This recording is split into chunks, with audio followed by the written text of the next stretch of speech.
performers looking to break out of expectations, composers looking to shine from the recesses of history.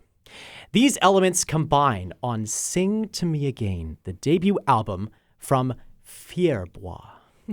Comprised of oboist Caitlin Broms-Jacobs and pianist Madeline Hildebrand, the album features composers from the Soviet Socialist Realist school, as well as music that they themselves have reimagined for their combination of instruments. Caitlin Broms-Jacobs and Madeline Hildebrand, Fierbois, join me in studio to tell us more about the record, which is our album of the month for January 2025. Good morning, Madeline, and good morning, Caitlin. Good morning, Nolan. Good morning, Nolan. Thank you so much for being here. First of all, maybe we'll start with you, Caitlin. This record has been a decade in the making in some senses from when you two have first started collaborating. Maybe take us back to those first collaborations. What was it like working with Madeline for the first time? Well, Maddie and I played together for the first time on one of the Millennium Center recitals, and that was such a great series here in Winnipeg. And we, in fact, performed some of the same repertoire that's on this album all those years ago. Wow. We performed the Amarov, and on a different Millennium Center recital, we performed the Glinka. And at some point in these intervening years, we realized, we have some really interesting, beautiful, and unique repertoire here. Why don't we just expand on this a little bit? And we should really record this because more than just the Winnipeg audience should be hearing this. We want to put it out into the world. Yeah. Okay. So it's been a journey that's been in the making for all of these 10 years with these pieces that you've been playing for this whole time. Madeline, how have these pieces changed over the years as you've collaborated? Well, how have these pieces changed? They have stayed their musical self strong ways because they are written by these incredible composers. How they've changed, I guess each time we perform, we try to bring a spontaneity to our sound. And in that effort, you hear new little things in each single performance, which keeps you excited about the music. I think it's necessary to bring that energy to every performance. I mean, there are pieces that were also new to me. When Caitlin called me about 3 years ago and she said, I would like to make an album. I said, okay, sure, let's do it. And some of the repertoire that we've done in the past was just a shoo-in. But, I would say a real strong reason you wanted to make this album is because you had discovered this piece by Pavel Haas, which is kind of the center of our album. And that's one of the pieces that I think for me has changed the most since since we first started working on it together.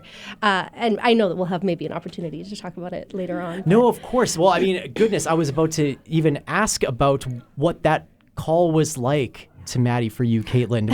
Did you have to convince her at all? Did you have to say, listen, I've got this awesome piece, or this awesome piece, if you will, and I really want to share. What made you want to share this piece by Pavel Haas so much, and why was Maddie the collaborator that came to mind to bring it to life? There's no one else that I would want to play with more than Maddie. We're natural musical partners. We had already played, I think, at 3 major recitals together, and we already felt like a duo. We had worked together even through the pandemic at MCO. We had played on some of those online concerts. Oh, right. And I mean, Maddie's the best. What can I say? Well, and also the one of the most fun things about a collaboration is when, the first time we worked together, more than 10 years ago, when Caitlin first walked through my door, it felt like just a friend was coming over.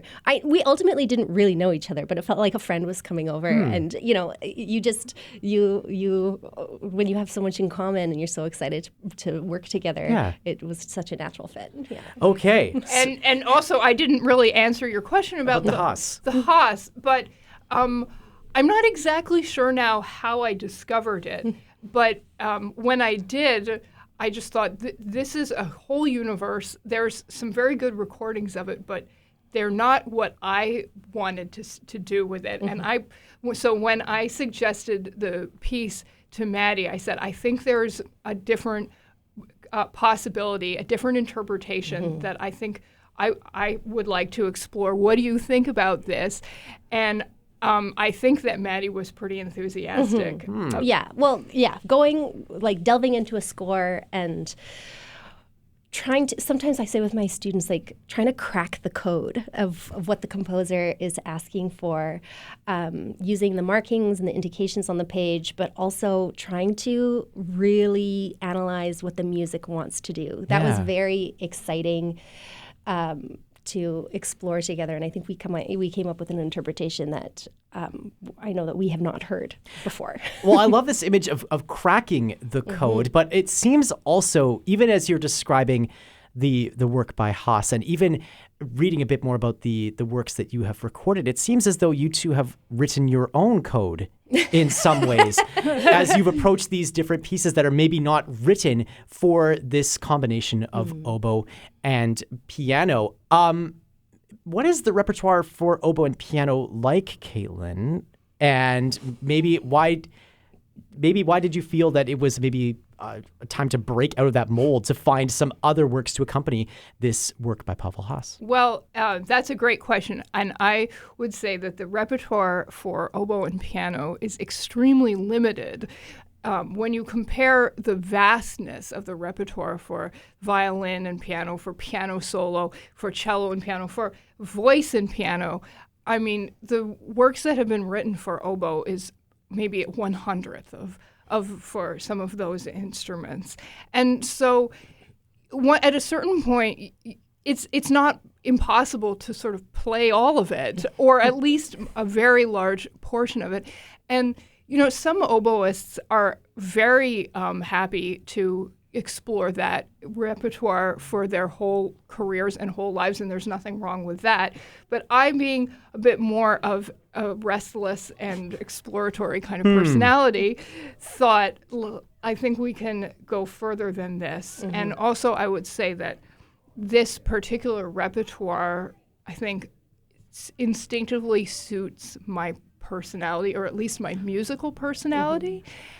And maybe we'll ask Maddie about this, but I think it suits Maddie's personality too. So, okay, then I have to ask, what is the personality of Sing to Me Again, and how does it accentuate who you two are as Fierbois, but also who you two are as Caitlin and Maddie? Well, it's very lyrical. It's very melodic. It's very passionate. The theme for this album, as you mentioned, is music of Soviet composers from the Socialist Realist era. And for our listeners, what that means is many of these composers were living under a government where the government was saying, you need to compose or you need to create art that is for the people. And what that meant was it had to be understandable. It had to be nationalistic. So what you get in this music is a strong folk element, a strong kind of tonal, lyrical, melodic element. And at the same time, though, when anybody tells you what to do, what comes out is a bit of a fire. What, how to interpret that fire? We don't know, right? We'll never know because there's no literature that says, I don't want to compose this way because the government tells me to, because if they were to say anything like that, of course, they would get in trouble. But you get passion, you get fire, and it is humbling and a privilege to play this music and to try to conjure some of this fire with Caitlin. There are a lot of these composers that have this fire, but you're right that it's even reading through the list of the composers here that there are going to be some that some folks, probably even a lot of folks, are not as familiar with. That's right. And what are some of the challenges to then interpreting these works that don't have quite as much scholarship on them? Where do you base your code from? I think from the score. But I want, I want to hear Sure. Caitlin I as mean, well. I would say, of course, they even though they're unique to themselves, they do fall within or close to styles that we have played before, Soviet romantic music. So that's sort of our starting point as, the time and the place, and of course the score. But one of the most exciting things is that because there are new versions, because we're the first ones playing this with our instrumentation, we get to make some artistic decisions about how to play it, about even sort of the arrangements. Some of them are true arrangements. Some of them are just tweaks of the originals. But there's a lot of decision-making and choices, and I think that's really exciting. It's maybe the most fun part of it all. Yeah. So we already talked about the Pavel Haas a little bit, but there's a couple of other composers that can draw a listener's eye, I think, just because of the way that they are incorporated into the overall record. And maybe I'll start with Vyacheslava Kapralova to say that these are that's maybe a composer who listeners might not be as familiar with. Maddie, what can you tell us about Kapralova and why you chose her music to title the record? Well, when I first heard her music, have you ever listened to a piece of music and felt like, I've never heard those notes come together to create those harmonies? It was like untapped harmonic language. And, of performers who've played so much music and are immersed in, the 21st century now and 21st century music, it almost feels like, well, we've heard it all. But when I first heard her music, it felt like I was hearing kind of harmonies come out of the ether that have never been put together before. So I was very taken with her repertoire. And as the album is called, of course, Sing to Me Again, we have a strong vocal tie throughout the element, or throughout a vocal element throughout the CD. And this piece is actually originally for soprano and piano. So, of course, we've taken out the lyrics. You can't sing through your oboe, Caitlin. And recast it for oboe. And this theme is present through the album because actually, I'll just bring it briefly back to Pavel Haas. His suite for oboe and piano was actually also originally composed for soprano and piano. But because he wrote it in a time, 1941, right, when politically, there was havoc around him, he, out of fear for his life, removed the words. Wow. Because they were politically infused. So presumably. And that's another reason why when we play that work, it feels like we are pleading. We're looking for a pleading kind of sound. So, but yeah, back to the Kapralova. It's a short, sweet piece that talks. The text is about the light of the morning, and we try to bring that out in our performance. Perfectly situated for morning light. Yes. Perhaps. Indeed. The other composer that really caught my attention was Gayada Chebotaryan. And Caitlin, I understand that you also had a bit of a hand in arranging the selection by Chebotaryan that is featured on the record. What is that process like to engage with the composer as an arranger, in addition to as a performer? Well, the first thing to say about that is that Maddie was the one who introduced me to this piece by Chebotaryan and to Chebotaryan herself. I did not know about her. And Maddie had performed this piece in its original version as a solo piano piece. It originally is a suite of 6 preludes. And when I heard this, and I only heard it because Maddie said, listen to this, Caitlin, I thought, oh my gosh, would be absolutely perfect for oboe, because one of the amazing things about what Maddie does so convincingly in her solo interpretation of this is bring out all these different melodies, different voices that all are singing at the same time. And I thought, hey, like I could sing one of those voices too. So what I did in the arrangement was sort of steal from the original piano version. And so instead of Maddie playing all three of those voices that are happening all at once, she's playing two or whatever number, and I'm playing one of them. So that's kind of the very short form of it.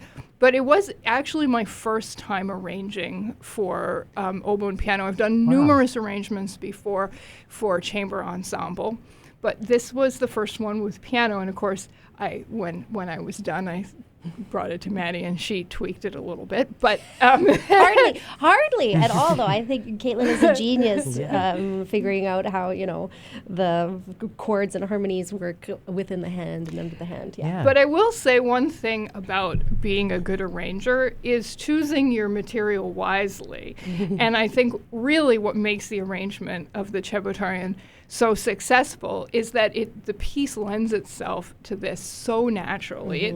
I think when you hear on the recording, if I didn't tell you that it wasn't originally for oboe and piano, you would not know. Wow. Yeah, totally. I totally agree. Then we'll have to share that piece as well. Of course we will, as part of our Album of the Month ongoing exposure for this album, this incredible Sing to Me Again. Maybe now that you've put this album out, the record officially comes out on Friday. That's right. And we'll have to ask you about the big premiere concert coming up in just a second. But before we get to that, I want to say, or pose this to you, which is, how does this collaboration move forward in the next 10 years now that you've done this record? Oh, Nolan, we got plans. Oh, good.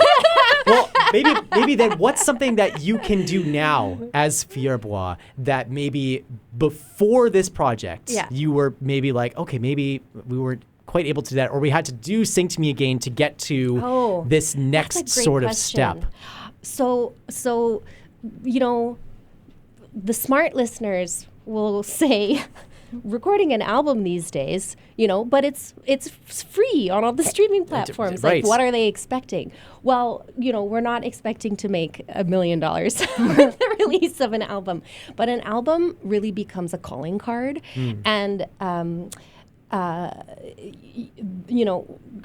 that we have this album, we're marketing it and we're making connections across Canada. It's something that we can share with presenters and magazines and reviewers, and we can enter it in competitions. And it is, it's a bit of a calling card. And we're already starting to see success in building a community, and so that's what we're doing right now with the album. But I mean, if you want us to talk about our 10-year plan, we well, I just want to add to that in that one of the things that this has done for us is that we have learned so much through this process.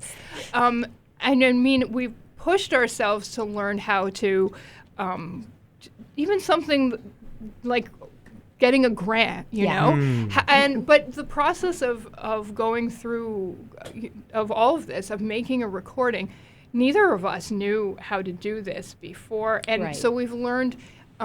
We've also learned artistically, what does it take to get into the studio and be able to perform this stuff in a way that you feel is definitive, that you want to lay this down. You know, it's been a huge learning process, and I think that now that we've done this once, we have this kind of wealth of knowledge and experience that we've gained very quickly that we can then apply to future projects, whether they're recording or all kinds of things that we're cooking up. And I think it's also given us a little bit of fearlessness to just, you know, we had an idea and we did it. And now we can with that attitude, continue on maybe doing some other new things that we've never attempted before. That's right. Something to stay tuned Well for in the said. next 10 years. Yes. We don't have to wait that long to hear the record performed live, though, because it is being shared this Friday That's night right. at the Canadian Museum for Human Rights. That's right. What can people expect from Friday night, Maddie? Well,